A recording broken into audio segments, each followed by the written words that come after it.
The famous Hobonichi Cousin. Should you get one? Is it for you? How can you use it as your journal and or your planner? In this video, I will walk you through the pros and cons. That way you can decide if you want to buy a Hobonichi Cousin. I'll also do a full flip through at the end to show you how I use my Hobonichi Cousin in 2023 as my journal and my planner to give you some ideas of spreads for your daily and weekly spreads of ways you can use yours. If you're new here, welcome. My name is Seppi and I share with you simple and practical tips to live a happier life. And my journals and planners are a tool that I use every single day to help me create a more positive mindset, stay organized, achieve my goals, and all the good things, which is what I like to share with you on my YouTube channel to give you some practical advice and guidance on how you can create a system for yourself, stay on top of your journaling habits, etc. So if you're interested, make sure to subscribe to my channel. Now let's get into today's video. This was my first Hobonichi Cousin, and the reason that I decided to get it was because, of course, I heard a lot of good things about it, and I was looking for a few specific elements in my planner, which the Hobonichi Cousin met those needs. So to give you a bit of context of my needs, that way you can kind of start reflecting on what your needs are for your planner. I personally like to have everything in my planner from a monthly view, a weekly view. I like to have daily pages as well. That way I can organize every single day. And I also wanted to have my daily journal and my planner all in one, so that what I found was that the daily pages of the Hobonichi Cousin definitely met those needs in terms of having space for my planning as well as my journaling. So before I go in depth with my review, the pros and cons, the first tip that I would have before you decide on buying, whether it's the Hobonichi Cousin or any other planner, the first thing that I would say before you buy anything, whether it's a journal or planner, but specifically in this video we're talking about planners, is to assess your needs. I want you to think about what are some things that you have liked or disliked from your previous journal and planner system. Did you stick to a system or not? Why? What was missing? What was not working? What was challenging? And I want you to also think about, what did you like about this system? What are some elements of your previous planner that you did enjoy? Think about things like, do you need a monthly planner? Do you need to see the whole month ahead? Do you like seeing the whole month ahead? I want you to think about, do you like having a weekly spread? Do you like to see the week ahead? Then in terms of a daily page, how much space do you need? Do you have a lot of appointments that you need to keep track of? What will you use your daily spread for? I really want you to be a lot more intentional and mindful when you start thinking about what journals and planners to bring into your system. That way you don't clutter up your space, and it's easy to get caught up in wanting to buy all the things. And I understand, because I have to hold back from buying new journals and planners and hopping on trends. But I really want you to be more intentional in thinking things through before you buy them. And one thing that I would say is, from there you can have a better idea of your needs and then figure out what system will work for you and what planner to get. And like I said, it's easy to get caught up in the hype of things, buy what's popular, the new it planner, the new thing that is super popular. But before you spend your money, I think it's worth taking a step back and figuring out what your needs are and think about how it will work for you and whether it's worth trying a new planner or not. And if you want some help in creating a journal and planner system, you can watch my previous video where I guide you through how to figure out a system that will work for you, for your needs, and for your lifestyle. That way you can figure out what planner and journal system you want, and then from there you can figure out, does the Hobonichi Cousin fit into those needs as well. So based on my needs and what I was looking for my journal and planner system, here are the things that I really liked about my Hobonichi Cousin. The first thing is the size. So this is an A5. To give you a point of reference, if you've never actually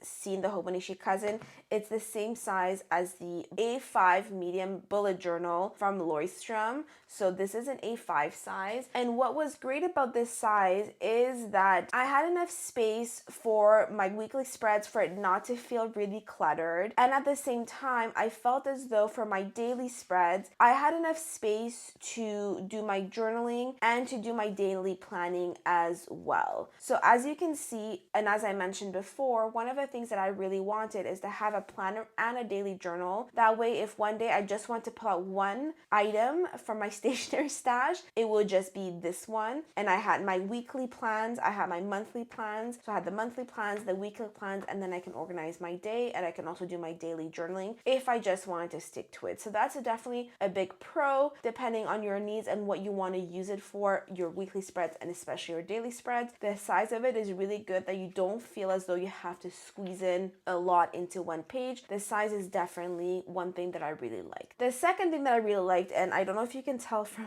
that angle, I'm pretty sure you can, but it really lays flat, and this makes it really easy for you to write. As you can see, I can write to the edge here, because sometimes I find if a journal is too thick or it doesn't lay flat, it does become a little hard on the side when you're trying to write. Your hand will kind of fall off, so then you lose a little bit of a margin here. So the fact that it lays flat makes it a lot easier for you to not only write in it, but also fill it up and, you know, create beautiful spreads and try to add some different elements and make it an aesthetic. It just makes it a lot more easy and pleasant to work with. The next thing that I really liked about my Hobonichi Cousin is the paper, of course, and that's one of the main features that everyone raves about. It's the Tomoe River paper. It's really hard to explain unless you can feel it and unless you really know different types of paper, but basically it's very thin without feeling thin, if that makes sense. You can really write in it. So this is a fountain pen, and this is a highlighter, and this is just a gel pen, and even though, as you can see here, it doesn't bleed through, even though I'm writing with a medium nib fountain pen. So I was using the TWSBI Eco in the medium nib, and even though I'm using a fountain pen, it does not bleed through. So it's thin. That way the journal, even though it's quite thick and there's a lot in it, because the paper is so thin, it's actually not that thick as it would be. And of course, I didn't also add too many stickers or anything else in it. But this is one amazing feature, and it does really, I find it really pleasant to write in it. So the paper is definitely a big pro. It's great for most pens, fountain pens, and highlighter. And it also doesn't really indent. So you know when you write and then sometimes on the other side you can kind of feel the indentation. You don't really feel it as much.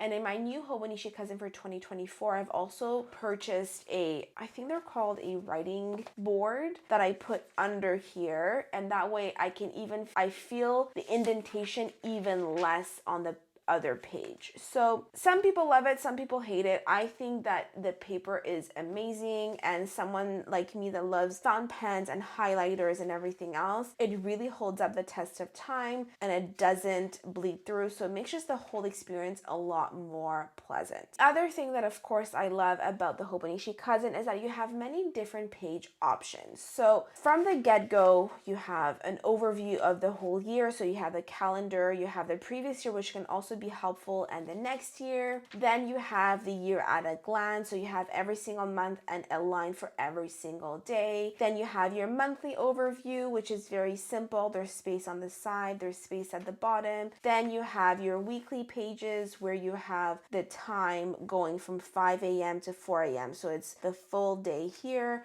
You have space at the top, you have space on the side, you have a mini calendar. It even mentions the number of the week, which for some reason I find it really helpful. And then you can see how many weeks are left in the month. And then of course you have your daily pages, which have enough space. So every single month you have a blank page, and then you have your daily pages with space at the top with little check marks, boxes, and then you have a timetable, and then you have plenty of space here as well, and a little calendar here that shows you the day of the week it is and the day within the month that you are in. So of course at the end, sorry, it's because I never really use the pages at the end as much, but at the end you also have a few blank pages where you could just write some ideas. I did a lot of brain dumps at the end, and you have a few fun elements which I didn't use, but you have like a timetable if you're a student, for example, or you have 2 jobs, 3 jobs, you have a timetable here that can be helpful. Favorites, you can track some of your favorites here, your 100, my 100, so maybe 100 books you read, or I don't know, whatever else, 100 recipes you tried, or you can track 100 things that you did this year, favorite things from the year. And then also this is I find really cute, but of course I didn't really use it, but just like like little advice and conversation and things to trigger your thinking and conversations, words to remember, and then,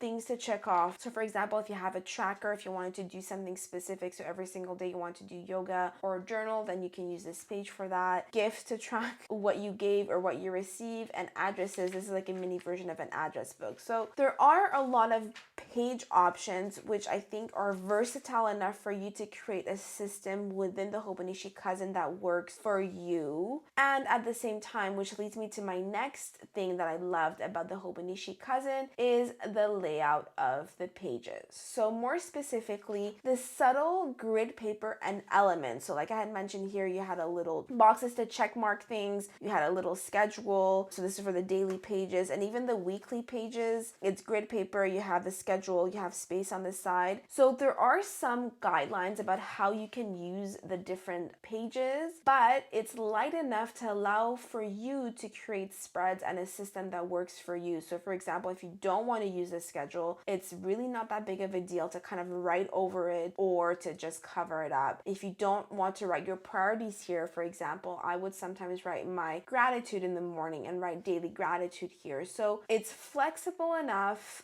for you to be able to just use it as you want without it looking cluttered or kind of messy. And finally, one thing that I definitely thought is very cool with the Hobonichi Cousin is because it is such a popular planner and beloved by a lot of planner and journal lovers that there's a lot of stationery and stickers and covers that you can get specifically for the Hobonichi Cousin. Now, I did use a lot of washi tape and stickers and stuff that I already have from my own stash. However, you can find stickers that are designed specifically for the Hobonichi Cousin. For example, this one, these are the stickers from the Coffee Monsters Co. She designs and prints her own stickers if you don't know her, but her stickers, for example, are very much made for the Hobonichi Cousin. Of course, you can use them in other planners and journals, but I find it really fun to be able to buy stickers and covers and stationery specific to a planner because the dimensions would be specific to it. And for example, this is my 2024 Hobonichi Cousin, and I bought this faux leather cover for it, but it was specifically for the Hobonichi Cousin,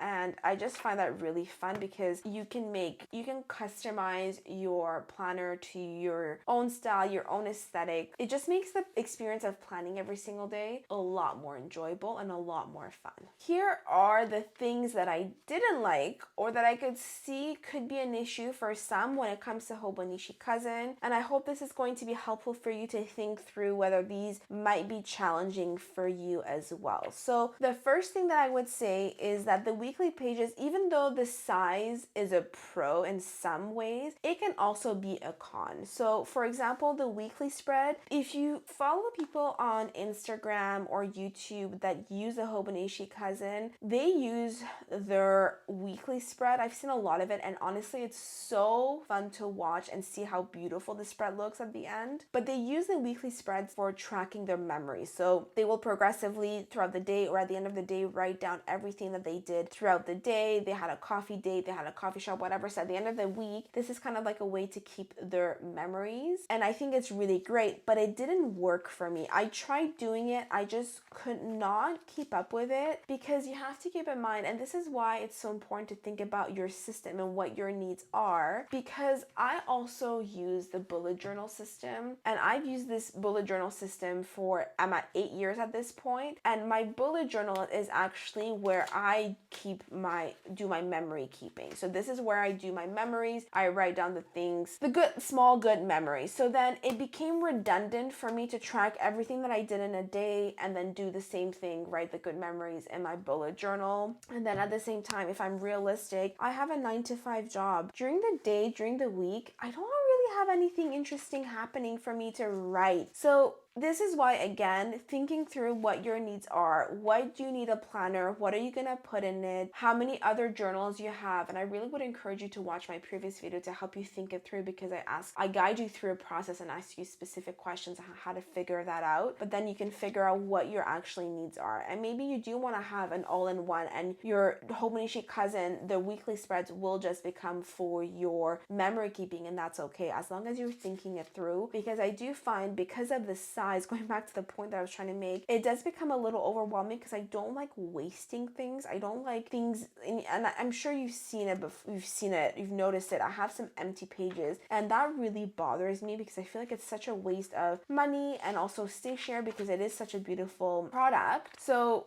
think through your needs to make sure that you're able to fill things out. And in terms of the size, the other thing that I will say as well is that even though I love being able to do my daily journaling and my planning, I decided to change things up for this year and to put my daily journaling in a separate journal, in a smaller journal, which is the B6 from Leuchtturm as well. And now what's going to happen is that with the size of the journal, with an A5 Hobonichi Cousin, what am I going to write all on this side? And even though I had already purchased my new one, you just have to think things through. How are you going to use it and how are you going to fill up the pages? If you're okay with having empty pages, then that's fine. I don't like it. Now, I have created a new system of how I'm using my Hobonichi Cousin for 2024, which is only going to be functional. And honestly, I've been loving my daily pages, but I will keep that for a next video. I'm going to keep trying out this new system that I'm trying out to make my Hobonichi Cousin just a functional planner. So if you're interested in watching the update in about a month or so, then make sure to subscribe to my channel because I will share a video on if it works and I still love it in a month. I will share how I'm using my Hobonichi Cousin as just a functional planner. I'm rambling. Going back to the main point, the size of it, it does become a bit more overwhelming. They do have a smaller size as well. If you want a smaller planner and you still want to try the Hobonichi, that is an alternative for you as well. The second con that I would say is also the paper, and I am someone that actually love the paper, but I've also heard of some people not loving it. So I just want to mention that point because it is very thin. Now the new Hobonichi Cousin, they updated the Tomoe River paper is not as see-through, and it's not thicker, it's just, well, maybe it is a little bit thicker, but the paper does feel different. I think it is a lot better. Does get some getting used to as well. It's not your typical journal paper. It's not your typical journal paper that's like quite thick. This is quite thin, and it does get some getting used to. A lot of people don't like it, but most people love it. So I just want to give you fair warning that the paper might need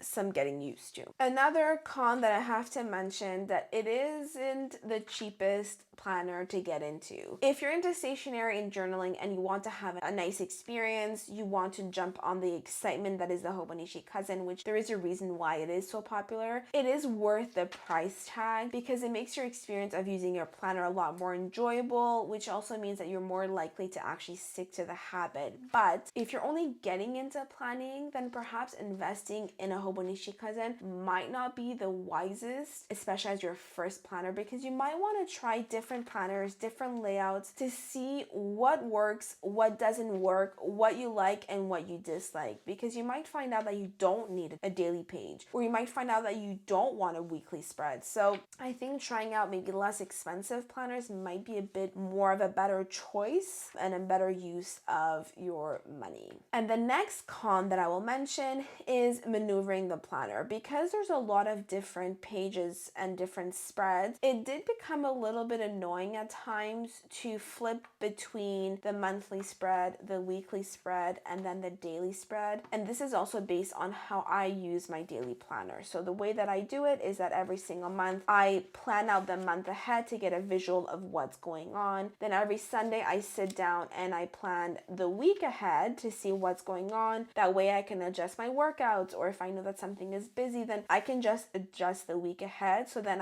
I always refer back to the monthly spread and I have to flip back. And then every single day I sit down. Yes, I do my daily journaling, but I also do my daily planning, which means that I refer back to my weekly spread and sometimes to my daily spread. So as you can see here, I'm flipping back and forth. So maneuvering the planner can be a little bit annoying. I did add some tabs for the months, but I didn't really use them. By the end of the year, and I removed them from this planner to put them in my new, one thing that did help is getting these brass tabs. So I have tabs for the yearly overview, the monthly overview, and then the weekly. And then I have the writing board for my daily, so then it's easy to figure out where my daily is. And in the end, I'm just keeping my Hobonichi Cousin open on my desk anyway. So I have found a way to work around and figure it out. And I have to say that the brass tabs, which are, if I'm not mistaken, Midori, they are very helpful to bypass that. But I still wanted to mention that as a side note. So if you're still thinking about getting a Hobonichi Cousin, or maybe you already have one and you want to get some new ideas for how to use your different spreads, here are some of my favorite spreads of my Hobonichi Cousin. Again, this is the first time I ever used it. And again, I use my Hobonichi Cousin more as a functional planner rather than an aesthetic or memory keeping, for example. I keep that for my bullet journal, my A5 bullet journal, and I will be making a video about my 2024, a review of my 2023 and my 2024 bullet journal if you're interested in seeing that as well. So the first thing are the monthly spreads in the Hobonichi Cousin. I use these spreads as a way to get an overview of the month, see what's happening. I add in birthdays as well. These are the stickers that I mentioned from the Coffee Monsters Co. that are super cute. So I use these as a general planning and appointments and birthdays. As you can see, some months I tried to make them aesthetic, other ones I didn't. I think by the end of the year, I figured out a better cute little system and made it a lot cuter. I would initially write down things that I want to do this month, but because I do my monthly goal setting in my bullet journal, this became redundant. So then I just ended up sticking to just like the priorities, appointments, things related to work, things that are coming up, days I'm working from the office, appointments, etc. So my monthly spreads ended up being really great, and I'm keeping the same method in my new Hobonichi Cousin for 2024. The next thing is my weekly spread, and as I mentioned, I like to have an overview of the week because I like to adjust my schedule, my workouts, etc. Or if I know that I'm having a busy week, then I know that, for example, maybe during the weekend I need to schedule less socialization. So every single weekend I sit down, I pull up my monthly overview, and then I plan the week ahead. And I kind of kept the same formula throughout the year. I don't need the full, like I said, I have a 9-to-5 job, so during the week I don't have that much going on. So I always liked at the bottom to give a bit of space, so that way if there are some days where I know that I need to get something done, then I write it down as a memory, as just a reminder. That way when I do my daily planning, I can refer back and say, oh, I thought I was going to do this that day, and I can figure it out. So my weekly spreads, again, is mainly for seeing an overview of the week. If I have appointments, if there are birthdays, I was initially tracking my workouts there as well. Sometimes I would input a mini tracker as well, and on the side I would put in a to-do list. One thing that I have to say, as someone who overschedules myself and does way too much, I also found it helpful to have less space on the side for my to-do list. That way I kept it more limited, and I wouldn't put too much on my schedule. So I think that was also really helpful as well. But these are my weekly spreads. They ended up just being always the same formula as I mentioned, and sometimes I would, add a few little stickers, a bit of decorations and stuff. I also don't like when things are too cluttered anyway. So I do think that I found a good rhythm when it comes to my weekly spread. I'll still continue showing you some of them because I think it's by the end of the year that I found a bit of a rhythm with my Hobonichi Cousin, and I really enjoyed using it as well, and just decorating it. And I find decorating is not necessary, but it does make the experience a lot more pleasant. And another tip that I would maybe give to you, if you do have a planner, I find that sometimes decorating and preparing, setting up my page every single week can sometimes feel daunting. So if I have time and energy on Sunday, I will prepare the pages for the 2 weeks ahead. So for example, if for the 17th and I'm preparing my spread,